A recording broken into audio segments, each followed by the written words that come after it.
What a sweet Savior. Wow.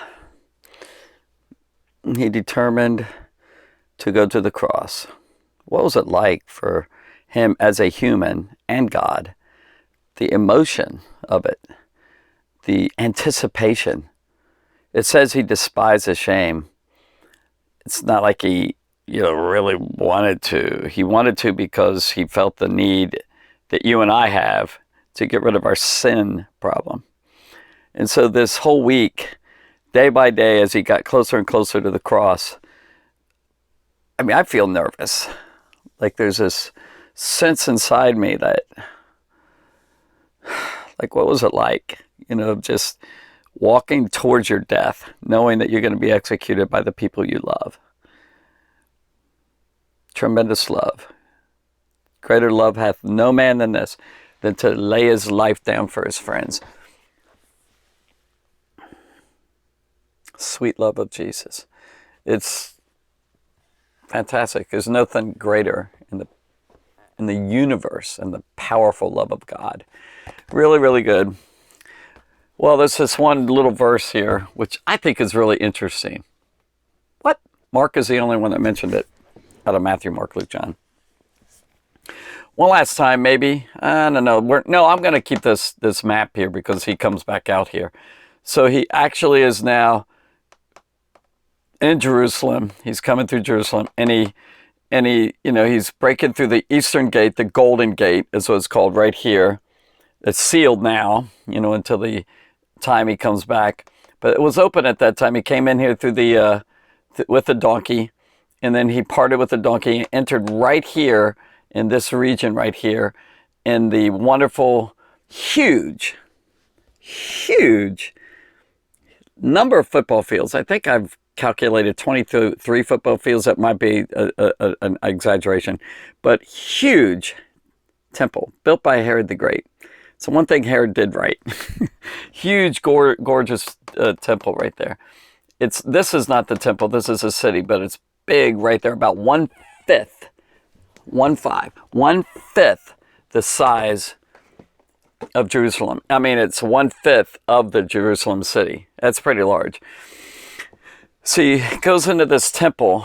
It was the revered place by the Jewish people. Still is today, and they're looking forward to having it in the future. But they really, really love that place. And the Jews used to say that if you have not seen the temple, you've never seen a beautiful building. It was a magnificent, massive, humongous place. Like, you looked way over there. It's estimated that 210,000 people could be in it. It could be further than that, like 4,000 or something. Did I say it right? 210,000, 400,000 if it's really stuffed in there. So now the temple is, I've done a tremendous amount of study on this over the years, especially in the past. And so this is sort of like what it was. Notice it's like a rectangle here, only it doesn't go all the way over. Like it kind of angles downward in the south. This is north, this is east, this is where he's coming from, and he comes into this gate here. Oh, I don't know if he went into this gate. He probably did like what most people do. There's two major gates down here. These are huge openings. And you went through here. There's mikvah baths down here. You just dip yourself in the water with your clothes on and get wet. And then you come up here. Then you have to go through 162 columns that are so large. They're marble columns, big pillars, Corinthian columns, that it takes 4 men to hold hands. And then, like, if you hold 4 big men, like in a circle, that's how circular, how big that is right here. And then he went up into this area, and it says this. Let me read it real quick. This is verse 11, Mark 11:11. It says this: Jesus entered Jerusalem. We already got that. And into the temple. Yeah. And when he had looked around about on all things, he looked at everywhere right there. It says, and now the eventide was come. It was like late at night. Well, not really. I'll explain that in a second. He went out into Bethania. He went back to Bethany. So he went oops, I had the wrong thing here. So he went into Jerusalem here, he came into here, he went back and went back out here, which is no more than 2 miles out. Like Bethany was really close there. So he went back there. And basically he stayed there each day. Not sure exactly where. It could have been with Lazarus, Martha, and Mary. Those 3 really close friends. They were brother and sisters. Or it might have, well, actually in Luke it mentions Simon the leper. Maybe one of the nights he stayed there. Or maybe he was just eating at that point. The Simon the leper. It's a different Simon than Simon Peter. There's different Simons in the Bible. It's a different Simon than the apostle. One of the apostles, there's 2 apostles are named Simon. Simon, who was nicknamed Peter, and then Simon the Zealot. Wasn't those 2. Simon was a very popular name. It was based on Simeon, the patriarch of Israel. You know, it says Reuben, Simeon, Levi, Judah. So it's the second name of the Israelites. Now, here's what happened. He comes in. This is what it says. He looks about. Like, what does it say there? He says, he went to the temple, and when he looked around upon all things, so he kind of examined it, diagnosed it, inspection time. Here he is, the Lord, the Master, the King, the Messiah. Here he is coming in, and he's inspecting to see what's it like, what's the, quote unquote, the temperature, what's it like spiritually in this place. He kind of examined it. So we know he went, I believe he went definitely here, in this court. Now, the word temple there, it's Hebron or Hebron or something like that. The Greek word temple is inclusive in everything. It's not just the one building. So this is not covered, by the way. This is like no roof. And this is the only thing that has a roof, I believe. So what happened is he comes into this, what's called court. And it's thinner on this side. It's a little thicker on this side. It's thicker on this side, definitely thicker on this side. So this isn't right in the middle, and it's kind of up here a little bit. I didn't quite do this where I wanted it. The line should be probably right. It's really right about there. It's not this is a square. It should be a pretty good square, is that my understanding, my research. So he comes in here, and I definitely here, he may have gone through this court, like this, into this court, came up these, 15 stairs, and then right here, there's a place right here, like a pretty good place. Once he got to here, then there's 2 steps up, and then you go into this area, then there's some steps here, I can't remember how many there, into the holy place and all that. Let me explain these places real quick. Because I think I'll guess on where he actually went. So these are the various places he went here. This, Herod built this, is called the court of the, ready? Gentiles. The court of the Gentiles. That's the big part of it, the massive, huge space right here. Herod built it not just for the Jewish people. The temple is a Jewish temple. It's the Jewish people who worship Yahweh, God. Yeah. And but this area right here, anybody and everybody was allowed in there. And then there were signs right here. Actually, one was found in Caesarea, which is very cool. There were little posts here, like pretty big signs that sat there. And it said, no Gentile is allowed past this. You're not allowed in here. You could have been put to death. Definitely kicked out. And you had what's called Levites, my bad, from Levi, the son of Levi, who actually were guarding that area. And they did other things. They cleansed it. They were the cleaners. They guarded it. They were the musicians, the trumpet players. Pretty cool. That's their job. But they guarded that. You can worship God, but you are not allowed in this area right here. We'll talk about more in the future as we get deeper into this. Why not? Anyway, this is called the court of women. Now, only Jewish women were allowed there. Men were allowed there too. Jewish men. But court of Gentiles means everybody's allowed there except, well, no, everybody's allowed there. Now when it says court of women, everybody's allowed in there, the men, Jewish men, but not the Gentiles. And then you have this strip right here. If you go right in, can you see this right here? This is called the court of Israel, or the court of men, right there. So you have the court of women, Jewish men and women are allowed there. Then you have the court of Israel, or the court of Jewish men. The women were not allowed in that area right there, smaller area. And then right here, I don't know where to draw it. I think I'll just draw it from here. See this space right here? All of this space, all of this. This is called the court of priests. Jewish priests. It's not talking about Catholic priests or some other religion or whatever. Court of priests. That's a Jewish priest. That's the men who are allowed there. Now the men, the Israelite men, weren't allowed in there. If you're not a priest, can't get in there. And then right here, if you go a little bit deeper right into here, whoa, that's terrible drawing. All right, so you go, oh, I keep circling it there. See if I can get this. All right, this is called the holy place.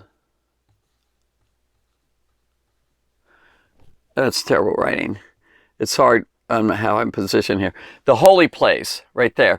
That's this little area. So you go upstairs, you go in there, and this is closed off right there. So we got a roof. It's dark in there. The only thing that's making it lit up so you can do it is candles. The candles had to be lit up all the time, 24/7. All right, all the time. But anyway, there's significance in all that. But anyway, that's a holy place. And then right there, in that room, I'm drawing a little arrow. The arrow right there should be here.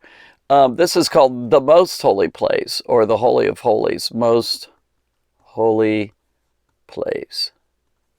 Can you see that? I'll draw this better. Most holy place, right there. And that is only the high priest. And they have to be selected by kind of drawing straws type thing. So you have court of Gentiles. Yeah, the court of women. Yeah, the court of Israel, which is only Jewish men. Then the court of priests, which is right here, and that's only priests, Jewish priests. Priests aren't allowed into here unless you're selected. Zacharias did that. If you, oh, we haven't gotten to that yet. In Luke chapter 1, he was selected for the priest thing right here. There's 3 different major objects in there. We won't get in. That's holy place, and that priests are allowed there, and only once a year the high priest. Now Jesus, in my opinion, went through here. He came up there, see, like this, and then he could have just stopped right there and just kind of took a look. But it seems like he really looked quite a bit. So I think he went into the court of women, like everyone. He didn't go into these rooms necessarily. These rooms, there's big rooms here. So one is a lepers room for lepers, like inspecting them to see if they've been cleansed from their leprosy. Over here is the wood room, and you took the wood and you brought it over here and you sacrifice the animals and all that. The animals right here are brought in through the priests would bring them in, and they would hook them up to wait for their turn to die, to be sacrificed. Anyway, they were hooked up there, like, you know how like a horse is tied up, you know, to something, and then you're chained up there, or like you're strapped there, roped there. You take the ropes and all. Then you come over here, and this is a big altar. There's a laver where you wash your hands and all that. And they do all the sacrifices on the big altar right there, and sprinkle the blood and all that. But anyway, so he came in there. He probably went all the way up to the people of Israel. He did not go as priest. He did not go into the holy place or the most holy place. So that's where he went when he searched the temple, and he looked at it all. Oh, I will say what happened, and I'll go over this later. But in my opinion, no, I'm not going to tell it to you now. You have to keep listening. Tell you what happened. It's a preparation thing. So he looked at this, he kind of inspected all of it. He's kind of looking like, what's going on in here? How is it?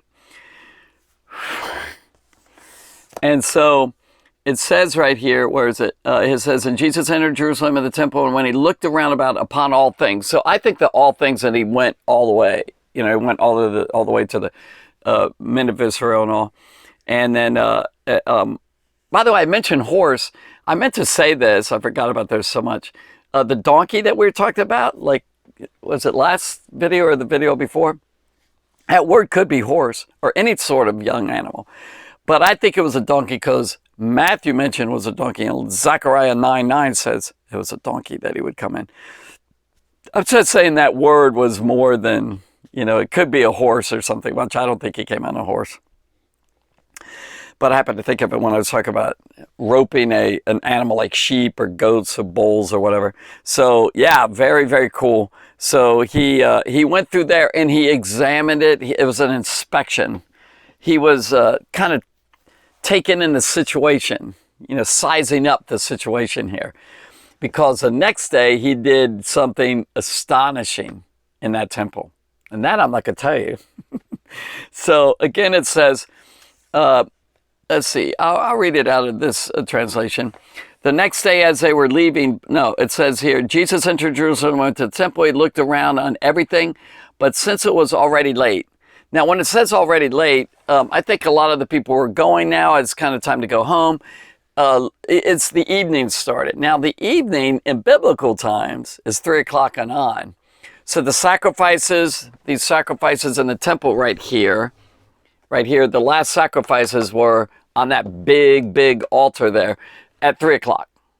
That's when they sacrificed the last sheep, the blood was shed, and then people were praying, like men and women here. And by the way, there's also all sorts of cool things I didn't mention here. Oh, I didn't say all of them. One was lepers. This is wood that they put here.